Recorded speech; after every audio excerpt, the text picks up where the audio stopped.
तीसरा लक्षण है पवित्रता। खुद पवित्र रखें, घर को पवित्र रखें। जिस घर में जितनी पवित्रता होगी उस घर में उतनी लक्ष्मी आएगी। जिस घर में जितनी गंदगी होगी उस घर में उतनी दरिद्रता आएगी। तो महिलाओं से खास करके निवेदन है, खुश रहें। बहुत मुश्किल है, मुझे पता है, पर आप जितना मुस्कुराएंगे कहते घर में उतनी लक्ष्मी आती है, क्योंकि आप घर की लक्ष्मी हैं। आप खुश रहेंगे तो लक्ष्मी आएगी। आप चिड़चिड़ करते रहेंगे तो इसकी एक जिम्मेदारी इनकी भी बनती है, आप खुश रखें।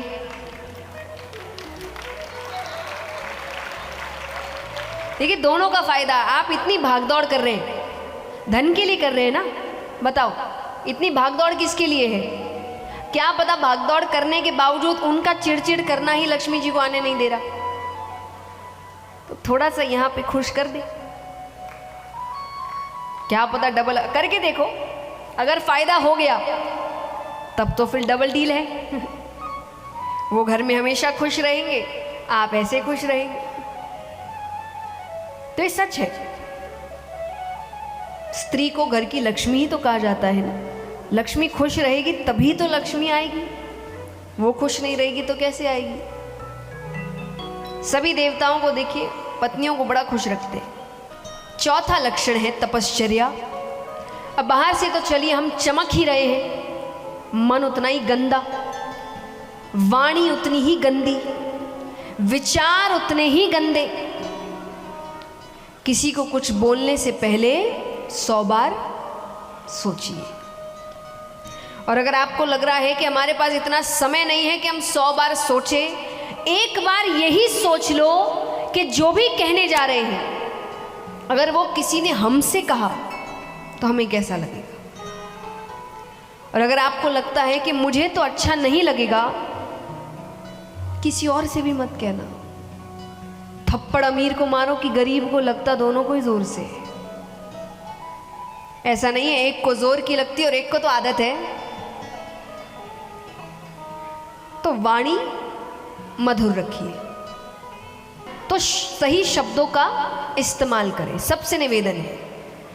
क्रोध वरना एक बात बताइए, यहाँ कितने हैं जिनको लगता है कि उनको बड़ी जल्दी क्रोध आता है? हाथ उठाना। ये दिक्कत है उन्हें। कई होंगे जिनको ठीक भी करना है पर उनको लग रहा है कि हमें बड़ी जल्दी क्रोध आता है। हाथ उठाओ, किस किस को लगता है? ये दुनिया का सबसे बड़ा झूठ है। मैं समझाऊंगी कैसे।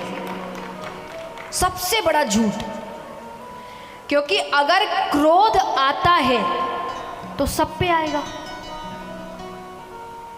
व्यक्ति देख के आता है। जब उसको पता है मेरे सामने कोई ऐसा है जो मुझसे ज्यादा शक्तिशाली है, जो मेरी हालत खराब कर देगा, वहां व्यक्ति चुप रहता है। बॉस के सामने किसी को गुस्सा नहीं आता, वहां चुप रहेंगे। पर जहां पता है कि मुझसे कमजोर है या मेरा अपना है, वहां हम पूरा गुस्सा उतारते हैं। जैसे आप घर पे देखिए, मुझे एक बात बड़ी अटपटी लगती है। मुझे नहीं पता कौन कौन इस बात से सहमति रखेगा, पर मुझे इस समाज की बात अटपटी, और ये किसी एक के लिए, जेंडर के लिए नहीं है, कोई भी हो सकता है, पति पत्नी दोनों में से कोई भी। पर व्यक्ति जब बाहर काम कर रहा है तो घर आके वो बाहर का बड़ा गुस्सा उतारता है,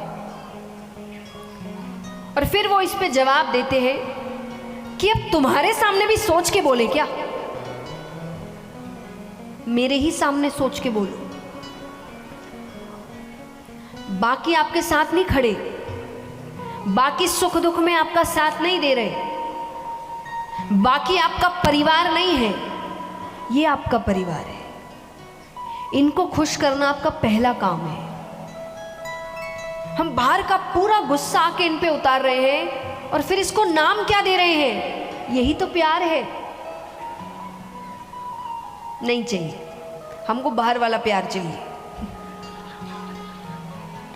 जिसमें सम्मान है, सही शब्द है।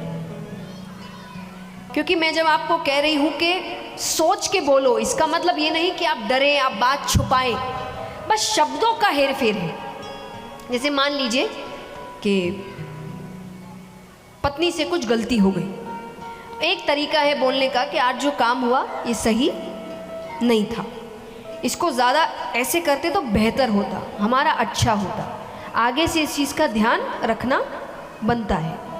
और एक तरीका है, 2 रुपए की अक्ल नहीं है, एक काम बोला था वो भी ठीक से नहीं किया, इसलिए तो मैं काम करने को नहीं बोलता। बात तो एक ही है, बस शब्दों का इस्तेमाल बताया जा रहा है। लेकिन यहां पता है ना, यहां मना लेंगे, ये अपने हैं, इनको कहानी सुना देंगे कोई भी। पति पत्नी के साथ करते, पत्नी पति के साथ करते, माँ बाप बच्चों के साथ करते, बच्चे माँ बाप के साथ करते, दोस्तों को कुछ बोल नहीं पा रहे तो माँ बाप पे आके चिल्ला रहे। क्या कर लोगे? यही बाहर वालों के सामने इतना सोच रहे हो, बॉस के सामने इतना सोच रहे हो, 2 मिनट में काम से निकाल देगा आपको, और उसको समय नहीं लगेगा आपकी जगह किसी और को बैठाने में। परिवार को बहुत समय लग जाएगा आपकी जगह किसी और को देने में। तो असली तो जिम्मेदारी आपकी परिवार की ओर बनती है ना। इसके सामने सोचे, इसको बुरा नहीं लगना चाहिए, ये खुश होना चाहिए, क्योंकि अंत में हम यही तो कह रहे हैं कि काम किसके लिए कर रहे हैं? परिवार के लिए, बच्चों के लिए, और उस चक्कर में उन्हीं की धज्जियां उड़ा रहे, पूरा कचरा बाहर का उन पर उतार रहे हैं। तो कैसा प्यार हो गया? तो ऐसा ना करें, शब्दों का सही इस्तेमाल करिए, सबसे निवेदन है। तो बाहर तो करिए ही करिए, परिवार में खास करके करिए। बच्चों से भी निवेदन है, मैंने फिर कहूंगी, पता है जवानी का बड़ा जोश है आपके अंदर, ये जोश माँ बाप पे ना उतारे। हिम्मत है तो बाहर उतार के दिखाइए, वहां तो हिम्मत नहीं पड़ती हमारी, कैसे डरे सहमे रहते हैं, माँ बाप ही दिखते हैं। ये हो रहा है, मूड स्विंग हो रहे, उनको नहीं होते क्या?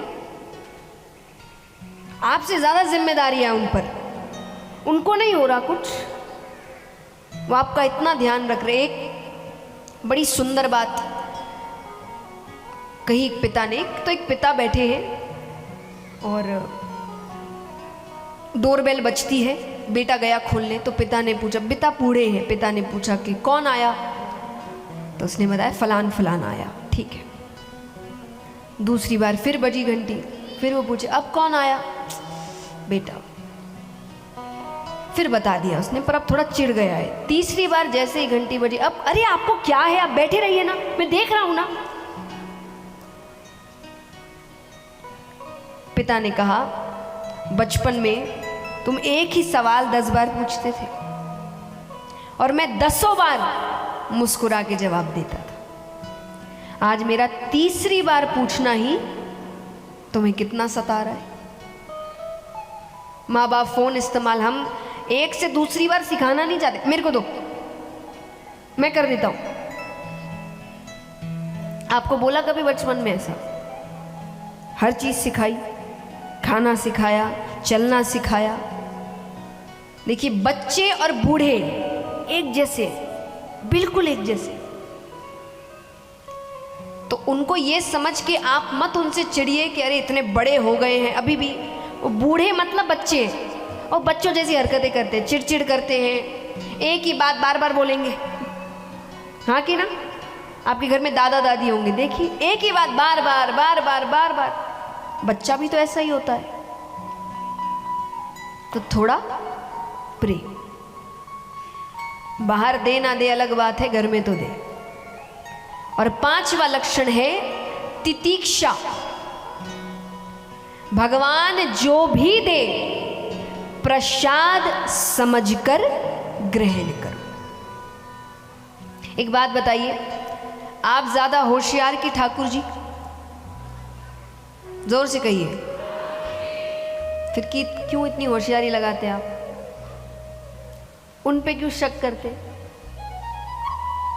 हम किस पे शक कर रहे हैं सोचिए? जो दुनिया चला रहा है, हमसे जिंदगी नहीं चल रही ठीक से।